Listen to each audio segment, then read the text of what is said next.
Hello, bonjour à tous, c'est Arimacode. Aujourd'hui, nous allons parler des tuples. Une tuple, les tuples, un ou une, je sais pas trop, mais bon, sinon, en fait, qu'est-ce que c'est concrètement? En fait, de façon générale, on a vu les listes. Des listes, on pouvait modifier une liste, donc on a créé une liste et voilà, c'est-à-dire qu'on pouvait ici créer une liste. Ceci, on pouvait changer la valeur. On avait mis d'abord Python, c'est la première valeur. On avait changé ça en VBA. Ensuite, on avait pris le dernier élément qui était Ruby, on avait changé en MATLAB. Donc, on avait manipulé les listes, on avait pu modifier les listes, ainsi de suite. Mais une tuple, qu'est-ce que c'est en fait? C'est un peu, bon, c'est comme une liste, c'est le même principe, mais la différence c'est que on ne les modifie pas. Donc ici, si je prends, ici, on va dire, je prends trapèze. Quelles sont les dimensions d'un trapèze? Un trapèze, il prend quoi? Il prend une grande base, une petite base, la hauteur et voilà. Donc ici, supposons qu'on prend une grande base, on va dire 500. Petite base, on va dire 200. La hauteur, je vais dire 150. Ok? Donc ça, c'est les dimensions d'un trapèze. Donc ici, quand on mettre un tuple, en fait, il faudrait mettre de façon générale, mettre juste les parenthèses au lieu des crochets. Si on met un crochet, ça devient une liste. Mais si on met un crochet, ça devient une liste. Ça devient un tuple. Donc ici, c'est comme ça qu'on peut présenter des tuples. Et là maintenant, qu'est-ce qui se passe si on veut... supposons, ouais, je vais faire un truc simple. Vous allez voir. Print ici. Je vais faire ici trapèze de 0. Ok? Je vais faire ici trapèze de 0. Qu'est-ce qu'on obtient? Très bien, 500. Donc, vous pouvez dire trapèze de 1, de 2 déjà, ce sera 150. Ok, et trapèze de 1, on aura bien 200.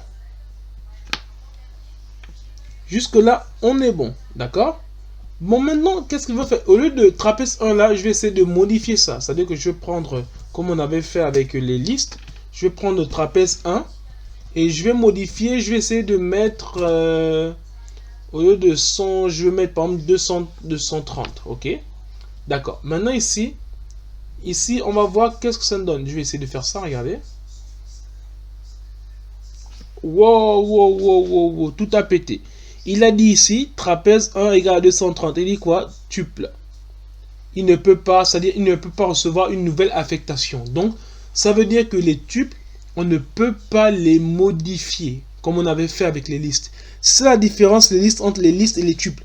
Parce que les tuples, on ne peut pas modifier, mais les listes, si. On peut avoir accès à chacune des valeurs, mais on ne peut pas modifier ces valeurs. La seule manière de pouvoir modifier les tuples, qu'est-ce qu'il faut faire? Il faut juste modifier toutes les valeurs. C'est-à-dire que je mets par exemple trapèze comme ça. Et trapèze, je mets, là je vais mettre ici par exemple, on va dire 600, 250 et je vais mettre 175. Là maintenant, si je relance, qu'est-ce qu'on obtient? Oui, et là il a dit oui. Bon, je vais enlever d'abord ça parce que c'était ça qui était on a dit qu'il ne modifiait pas. Et là maintenant, si je relance, là, on a bien 250. Donc ici, 250 est bien là. Donc on va voir plus tard, même en créant des jeux, comment, pourquoi les tuples peuvent être très importants. Donc ce que je peux vous dire rapidement, c'est que les tuples, on peut modifier de façon totale, mais on ne peut pas modifier de façon partielle. Donc si je reviens ici, on peut faire toujours une boucle for comme ça.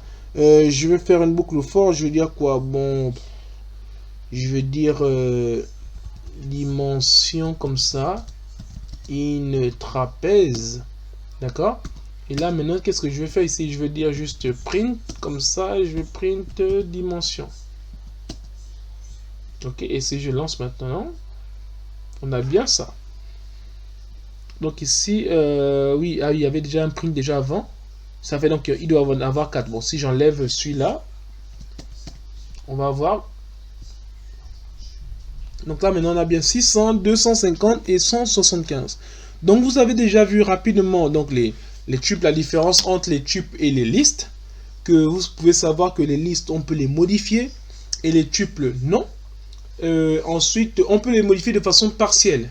C'est-à-dire, on peut prendre, les listes, on peut les modifier de façon partielle. Donc, on peut prendre un élément, on modifie, mais les tuples, non.